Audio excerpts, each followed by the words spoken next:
The 2025 NFL Draft is right around the corner, and year after year, teams try to set themselves up for future success, and it always starts with the draft. Every year as fans, we get excited for our team's first round pick, but more often than not, that's not even the best pick the team makes that year. Trust me, I'm a Giants fan. I have identified the best pick your favorite team can make, and to keep things interesting, we're not only going to be talking about players who will be available in round 1. We're going to look at players in rounds 2, 3, and 4. However, for some teams, the best player they can take is in round 1, in my opinion. But before we get into the video, I want to give a few disclaimers. For the first 3 picks, the Titans, Browns, and Giants, I've identified 2 players. I did this because the top 3 picks are more or less chalk at this point. And if you don't know what chalk means, it means they're pretty much guaranteed.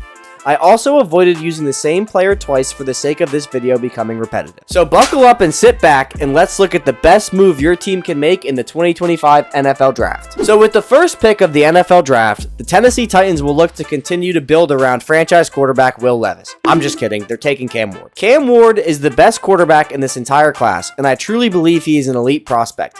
Nothing is certain in the NFL except for hopeful fans, and that's what Cam Ward is going to bring to Tennessee. Hope. It is really funny, though, that Cam Ward did become the consensus QB1. Because if you follow me on Twitter, you know that I'm not lying. I've had Cam Ward as QB1 since January. With pick 103, the Titans should take Cam Ward's teammate, Xavier Restrepo. While I do think Calvin Ridley is primed for a bounce-back year with Ward under center, Van Jefferson should not be featured in any offense that's not in the UFL. The Cleveland Browns will actually get to draft a player on night 1 of the draft, coming off one of the best trades in NFL history. With the second overall pick in the NFL Draft, they should select Travis Hunter, who is the best pick they can make. Hunter will be the best wide receiver this team has had since the legend of Josh Gordon. Keeping Hunter and Shedeur Sanders together is the only way to convince the entire world that you had a plan all along, and Myles Garrett isn't actually a pathological liar. Moving on to pick 3, the New York Giants should and will select Abdul Carter. Abdul Carter will bring the Giants' defensive line back to legendary status. Brian Burns, Dexter Lawrence, and Abdul Carter will be an elite unit. This pick would allow Kayvon Thibodeau more time to podcast and continue to prioritize his off-the-field endeavors. Along with Carter, the Giants should do anything they can to get Jackson Dart. After royally destroying Daniel Jones following what was a promising rookie year in 2019, the Giants actually have put together an environment to draft a rookie quarterback and let him sit, which is what Dart needs. Jackson Dart's ceiling is actually a lot higher than what most people would expect, and I think that's because they weren't watching him during the year. Jackson Dart beat teams like Georgia and was Ole Miss's second leading rusher. Dart also grew every single year at Ole Miss after transferring there from USC, and as an athlete, he has a respectable caliber arm, and like I said, he was Ole Miss's second leading rusher. I am very high on Jackson Dart, and I think he will be a successful NFL quarterback. However, he definitely needs at least a year to sit and learn an NFL offense coming from the Lane Kiffin system. People slander Dart relentlessly, but God forbid a white boy's got a little motion. Next up at pick 4, we have the New England Patriots. They legitimately have one job this draft: bolster the secondary. No, but seriously, for the love of God, please help Drake May. Mike Vrabel was an excellent first step in doing that. Now, we need to put someone with a recognizable name next to Stephon Diggs. For me, that starts with the wide receiver who might end up being the best in this class when it's all said and done. And with the 38th pick, the New England Patriots should select Emeka Egbuka. If you ask anybody at Ohio State, from what I've read, they gush about this kid. To me, Emeka Egbuka reminds me of Amon-Ra St. Brown coming out of college. He wasn't anything flashy, he wasn't the tallest, and he wasn't the fastest, but he works hard, he's detail-oriented, and reliable. Drake May had a special connection with Josh Downs during his time at UNC, and Egbuka is Downs plus more. Next up at pick 5, we have Mr. Duval County himself. Jacksonville, the community, Duval. And one thing is needed to make that man's offense work: a running back who excels in a gap run blocking scheme.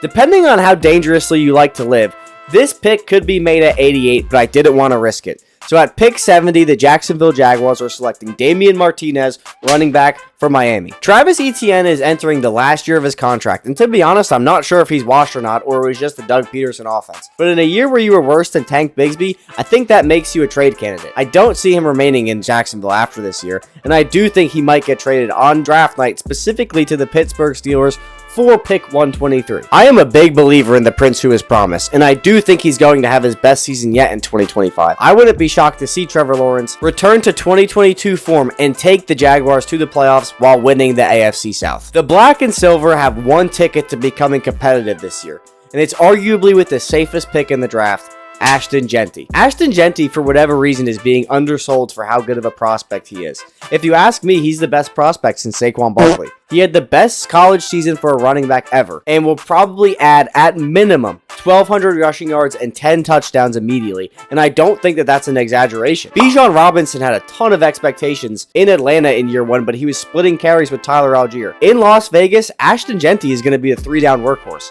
Sky's the limit for him in that offense. As we saw in the Super Bowl this year, ball control and defense is the key to beating the Chiefs. Jeanty is a good first step in accomplishing that plan. Gang Green is up next, and to be honest, y'all might actually be cursed. And I'm not sure how much this matters, but I'm taking Armand Membu. Armand Membu is the best tackle in the entire NFL draft, if you ask me, and getting picked up by the Jets means two things. He'll be able to stay at his natural position of right tackle, and the Jets will actually have an at minimum top 10 offensive line this year. To be honest, and a lot of people don't realize this, the Jets roster is not bad. There are holes.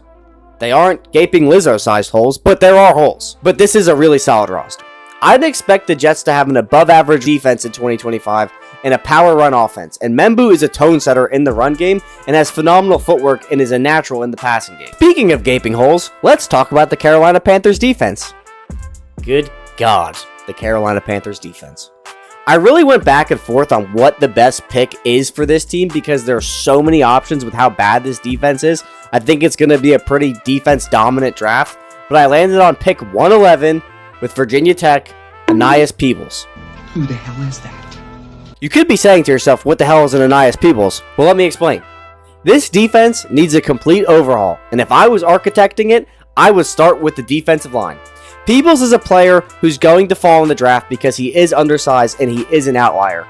But my God, was he productive in a loaded defensive line class. If I were to bet on an outlier to be successful in the NFL, it would be Anais Peebles. And I'll be honest, I have high expectations for the Panthers this year. Post-benching, Bryce Young was downright incredible. I'd argue he can establish himself as the biggest and baddest QB in the NFC South this year, but he's going to need a defense to do something for him. The New Orleans Saints are in a bit of a pickle here with the Derek Carr situation. I'd argue you could punt on QB and secure a first overall pick next year, or get Aaron Rodgers and compete for the division. With that, the Saints need protection, and with Ryan Ramczyk's future up in the air, at pick 71, I am taking Ozzie Trapillo, right tackle from Boston College. I'd argue the Saints could win the division this year if they went out and signed Aaron Rodgers. But I think the Saints want to slow play this and let the cards fall where they will, especially after Derek Carr is owed over $60 million in 2026. This next pick goes together like peanut butter and jelly, Mike and Ike, and Antonio Brown and CTE. With the 41st pick, the Chicago Bears select Caleb Johnson, running back from Iowa. Caleb Johnson came into this draft cycle as the unanimous RB2 behind Ashton Jeanty. And while I do believe Ashton Jeanty is more of a match made in heaven for the Bears, I do not believe he makes it past the Raiders unless Chicago trades up to 5. Every single year, like clockwork, people get more excited with different prospects as the draft cycle goes on, and they forget what they were originally enamored with. And that was originally Caleb Johnson. Do not get me wrong, Omarion Hampton and Travion Henderson definitely deserve love, but Caleb Johnson is in the same tier and is now screaming value at the top of the second round. If you are familiar with mock draft simulators, you'll see that Caleb Johnson usually falls a little bit past this into the 50s and early 60s. I don't think that's real, and I think the NFL is significantly higher on Johnson than the draft simulators are leading on. We also all know that Ben Johnson absolutely loves DeAndre Swift and is thrilled to have him back on his roster. So my guess is they're going to look to find a 3-down back, and that is Caleb Johnson. The 49ers will need to prepare for life without Trent Williams one day, but with the tackle class that's pretty light at the top, I don't see them prioritizing that in 2025. Getting arguably the best corner in the entire draft at pick 11 after losing Travarius Ward to the Indianapolis Colts is a huge get, and with pick 11, I think they should take Jahdae Barron from Texas. I think Barron is a lockdown corner who also is an excellent locker room grab for the 49ers. Paying Purdy, which is pretty much inevitable at this point, will only limit the money that this team can invest in other positions. So for that reason, BPA is a direction the 49ers need to go in the 2025 draft. Well, you could be saying you took cornerback 1 and took Jahdae Barron instead of Will Johnson. I think Jahdae Barron is as good of a player and does not have the injury concerns that Will Johnson has. In the 2025 offseason, the Dallas Cowboys might be as lost as Dora the Explorer when she's asking a 3-year-old for directions while she's holding a map. But there is a way they could find a cornerstone piece in this draft. And with the 12th pick, I have the Dallas Cowboys selecting Jihad Campbell from Alabama. I went back and forth on this pick between Tet McMillan and Jihad Campbell and other avenues I could have explored, but I think Campbell is the best pure off-the-ball linebacker in the draft and has an incredible toolbox when it comes to getting to the quarterback. With the rise of the Eagles dynasty, and now that the Commanders are no longer a UFL level team, the Cowboys must find contributors early in the 2025 class if they want to remain competitive in the division. Jihad Campbell has all-pro level potential, and this is what the Dallas Cowboys desperately need in an anemic linebacker room. Next up, we have the Miami Dolphins. This roster is about as complete as a semicircle. And if you aren't following what I'm saying the roster isn't complete. And if you're still not following what I'm saying the roster sucks. With Tyreek Hill dangling babies over balconies and Jalen Ramsey on the trade block, this offense and this team's success solely rests on the durable, sturdy, unbreakable shoulders and top-end arm strength of Tua Tagovailoa. I truly am not sure which position Miami should address with their first pick in the draft, which is their most important pick. But in year 4 of Mike McDaniel, they need to make an impact. And so I landed on the 98th pick of the 2025 NFL Draft. The Miami Dolphins select Charles Grant from William & Mary. All jokes aside, the Dolphins truly are stuck between a rock and a hard place. But the offensive line is vital to this team's success this year. Taking a swing on a technician like Charles Grant is worth it. Last year, the Colts made one of my favorite selections in the first round with Liatu Latu, and this year I have them taking another edge in the first round, and that is Marshall's own Mike Green. I know that the Colts took Latu last year, like I just mentioned, but I could not run the risk of passing on Mike Green. Mike Green checks every single box. He's an early declare, uber productive at Marshall, and flashed tremendously at the Senior Bowl. With the uncertainty of Kwity Paye's future with the Colts, and not much confidence Tyler Warren makes it this far in the draft, to be honest, I opted for an elite addition to an already stout defensive unit. The Dirty Birds are on the clock next, and the good Lord knows this team has neglected pass rush for long enough. And now, they lost Grady Jarrett, so there's a huge hole in the middle of this defense. With the loss of Garrett, this pick becomes a little bit more tricky because now this D-line is non-existent. There is no edge presence and there's no depth in the middle of the D-line. I opted for my number 1 interior defensive lineman, Walter Nolan. Let's ignore every single red flag for a second. Nolan is the most productive and complete interior lineman in the entire draft. Yes, I am including Mason Graham in this statement. I mean, let's just look at the stats for a second. Nolan had more sacks, hurries, and balls batted down than Graham. They are the same size and same weight. Mason Graham only had 5 more hurries than Nolan, and Walter Nolan had significantly less help along the interior defensive line. Mason Graham had Kenneth Grant, who will be a first-round pick, and Josiah Stewart, who is one of the most underrated players in this entire draft, rushing off the edge. 2025 is a year for the Falcons where they do expect to make the playoffs, and I think every Falcons fan would agree with that. There's no time for red flags. They need production. With the next pick, we have the next Redbird in the NFL, and that is the Arizona Cardinals. In my opinion, Jonathan Gannon has actually done a great job with this defense, despite it literally having zero talent on it. After evaluating the roster and the potential picks they could make, I went with the 78th pick. The Cardinals address a massive key missing from this defense, and that is an interior presence. And they will select Omar Norman Lott from Tennessee. Lott has a chance to be the best pure pass rusher from the interior defensive lineman group in this class. He has a small sample size, and that might be the reason he might fall a little bit in this draft. PFF has a stat called pass rush productivity. Norman Lott broke the record for this stat, and that includes prospects like Jonathan Allen, Quinnen Williams, Byron Murphy, Kalijah Cansey, and Kobe Turner. He is looking like an absolute steal in the 2025 draft. The Bengals have spent every penny on offense. In order for the Bengals to have a shot at making the Super Bowl, not the playoffs, the Super Bowl, they will need to have a Rams-esque defensive draft. In order for the Rams to do this, it starts with pick 17, where I have them selecting Kenneth Grant from Michigan. Putting Kenneth Grant next to BJ Hill with Trey Hendrickson on the edge is a great way to plug the middle of this gaudy defense. Cincinnati gave Joe Burrow what he wanted on offense, which they should have done. He is the entire catalyst for this franchise. Now they need to put together some semblance of a defense to keep other teams from scoring 30-plus points regularly. The Seattle Seahawks will be one of the most interesting teams to watch this year, and I will be honest, I am bullish on the Seahawks this year. I was pounding the table for the Giants to sign Sam Darnold when he was worth $11 million last year, and they didn't. And who would have thought, I did, he would have a career revival on the Vikings. Now, I know Seattle does not have the offensive infrastructure that Minnesota has. No one does. But I do think that the Darnold stance in Minnesota was not a fluke, like most people do. The number one priority for Seattle is to make sure that Sam Darnold is upright, and that starts with pick 92 by selecting Tate Ratledge from Georgia, a pure plug-and-play right guard, which the Hawks desperately need. Jackson Smith-Njigba, Cooper Kupp, Kenneth Walker, the most underrated running back in the NFL, and probably draft another receiver or tight end, potentially Colston Loveland at pick 18, is enough for the Seahawks to compete within the division. Tampa Bay has become one of the oldest rosters in the NFL, and due to the volatility of player grades in round 1 at this range in the draft, I don't think their first pick is guaranteed to be a slam dunk. I mean, no picks are, but you get my point. That is why, with pick 84, I had the Tampa Bay Buccaneers add youth to their aging secondary with Texas safety Andrew Makuba. Makuba is one of the best pure coverage safeties in the class and offers a center fielder role to complement Antoine Winfield Jr., who is coming off arguably the worst year of his career. Makuba will allow Winfield Jr. to get back to being aggressive in run defense and rushing the passer, which he does best. The Broncos have become a very solid unit with not much talent in the skill position room. Courtland Sutton had a nice resurgence year, and Marvin Mims quietly took a step this year, but outside of those two, you aren't getting much. This offense needs a running back that can create explosive plays like when Sean Payton had Kamara and Ingram with the Saints. Unfortunately, Javonte Williams and Audric Estime were simply not that. With the 20th pick, the Denver Broncos should select Omarion Hampton, running back from North Carolina. And to be honest, at the point I'm recording this, I'm not even sure he's going to make it here anymore.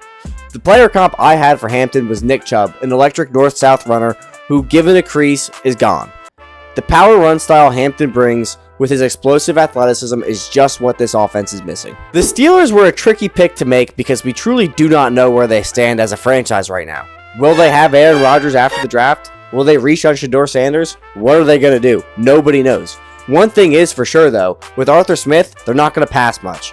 Jaylen Warren is not a back who can handle a 3-down workload, so with that, at pick 83, one of the best zone runners in the entire draft class, RJ Harvey from UCF. I am a massive RJ Harvey fan, and think he is one of the hidden gems in a loaded running back class.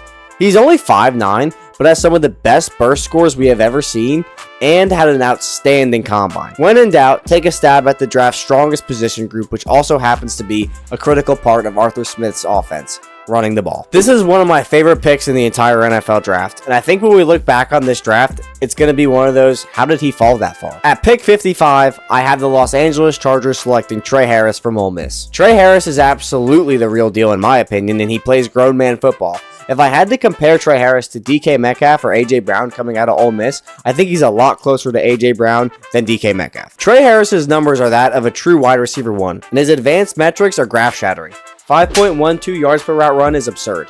61.5% contested catch rate, and he had a 95 PFF grade against man coverage. Harris is a work in progress, needing to expand his route tree, but he truly has wide receiver 1 upside. And with a QB like Justin Herbert, and after a gaudy loss to the Texans, I am taking a chance on Harris 10 out of 10 times. The Green Bay Packers are a very interesting team to mock for this year because they have 2 big weaknesses and 1 overblown weakness. The real weaknesses lie with corner and pass rush. If Jair Alexander gets traded, this will be one of the weakest secondaries in the NFL, and Lucas Van Ness has been nothing but a letdown. Personally, I'm not a huge fan of drafting corners in round 1 because most of the best corners in the NFL were not round 1 selections. There is an edge rusher I think is being completely disregarded in this draft class.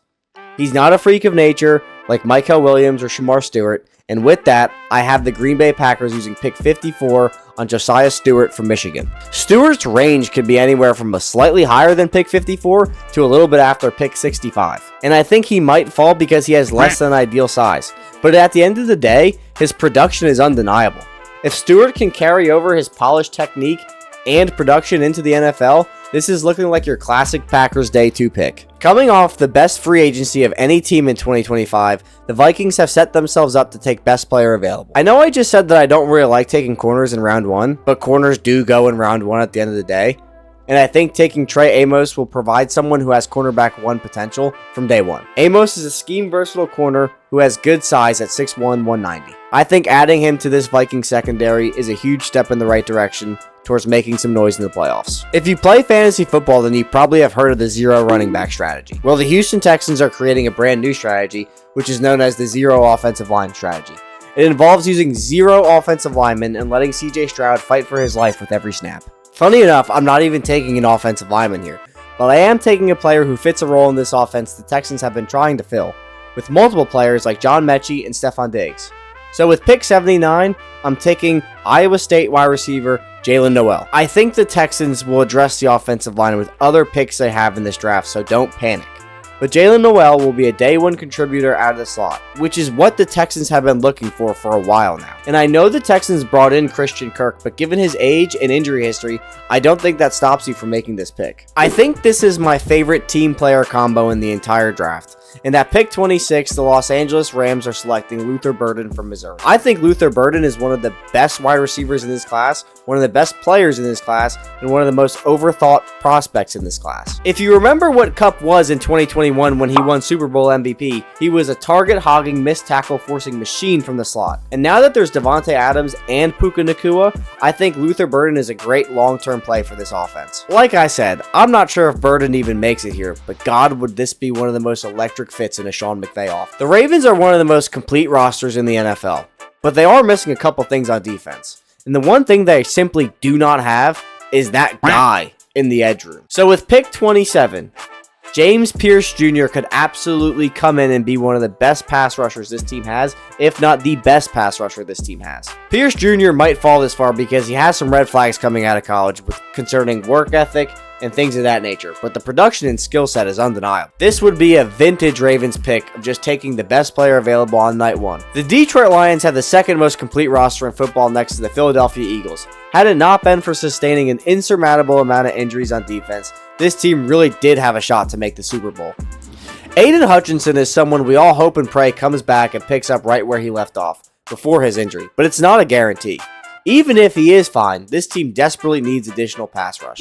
And that is why Mykel Williams would be the perfect high-ceiling project to develop alongside Aiden Hutchinson. Mykel Williams has a pretty wide range of where he could get picked on night 1 in the NFL draft. But there is a real-life situation where he does fall to pick 28, and I think that's a vintage slam dunk pick for Brad Holmes and the Detroit Lions. The Commanders are a really interesting team to mock for because they invested a ton in the defensive line last year. So they probably want to see those investments develop before they add competition. Even though this draft class is very strong with interior defensive line, I think the Commanders will look to address another position of need in this draft strengths, and that is a running back. This may shock some people with where I have them making this pick, but I think the perfect pairing for Jaden Daniels' skill set is an explosive runner like TreVeyon Henderson, and I have the Commanders taking him at pick 29. There is a lot to love about TreVeyon Henderson, and I think the one thing the NFL will fall in love with more than us fans and media is TreVeyon Henderson's ability to pass protect, and I think that alone is going to put him in round 1. And good news for Commanders fans, TreVeyon Henderson has only fumbled once since his freshman year of college.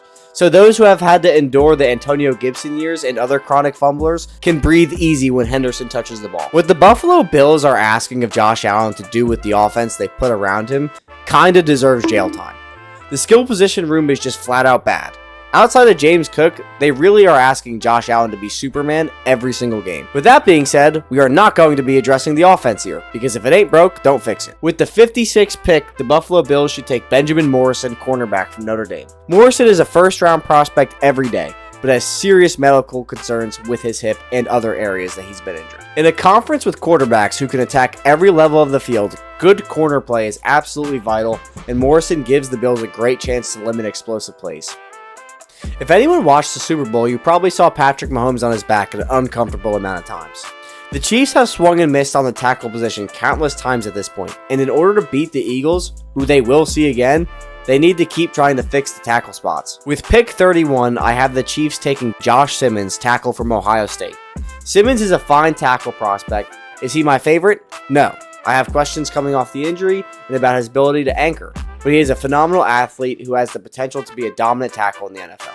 For the Chiefs and the parameters around this pick, competing in the Super Bowl, you have to swing on ceiling. Josh Simmons is absolutely a ceiling swing type player, and it's a dart throw they need to throw. Rounding this video off with the Super Bowl champion Eagles, that makes me want to vomit.